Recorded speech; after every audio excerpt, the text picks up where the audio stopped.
Hello everybody and welcome to another mystery box function challenge. In the purple mystery box there's some math and your challenge is to figure out what it is.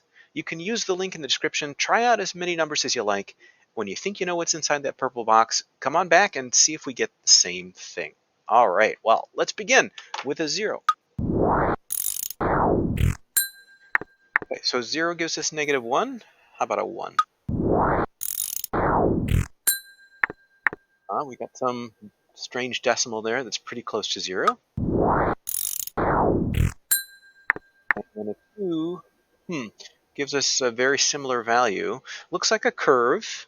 Maybe this is a parabola. Maybe this is some trigonometric function. Let's try a 3. Okay, not much more information about that. Let's try a 4. Starting to look tricky to me now. Let's try a 5. Yeah, looks like it's going to come back up here. Yeah, so we're seeing a repeated waveform there. So this is looking like one of the trig functions.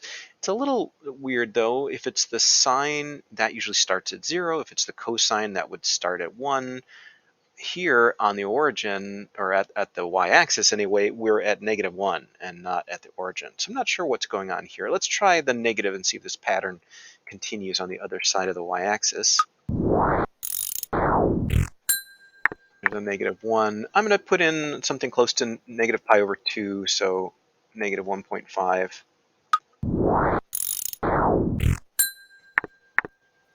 And that's very close to -2. And let's just try -π or something close to the -3.14.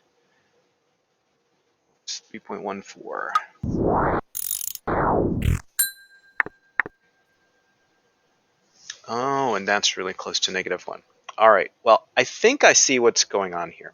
If we look at this, this spot right here, so this appears to be the middle of the peaks and the troughs. So this would be sort of the starting point that I would imagine of this function. And then it goes up. And if we think about our trig functions, because this looks like either sine or cosine, if we think about our trig functions, when we measure this angle of 0, we're at the point 1, 0, and cosine is 1 and sine is 0. So because this starts at the middle, and in the normal sine function you'd go up to +1 and down to -1, I think this is sine. So this looks like sine. It starts at -1 and then it goes up to 0, so that's a distance of 1, and then it goes down to -2. That's also a distance of 1 away from where we started. So to me, this looks like the sine function, but just moved down 1. And to move a graph down 1, you just subtract 1 from the end of it. So I think our function is going to be f of x equals just the sine of x and then a -1 out there. So that's my prediction about the function. And I think I'm pretty confident. So we're going to take a look at this. Yeah, there it is. So it's the sine of x and then -1 to move it down. Well, we can graph that. Yeah, and there's our typical sine function, the waveform. It's just moved down 1 unit from where it started. Well, how did that go? Did you see trig right away? Let me know. Thanks, everybody.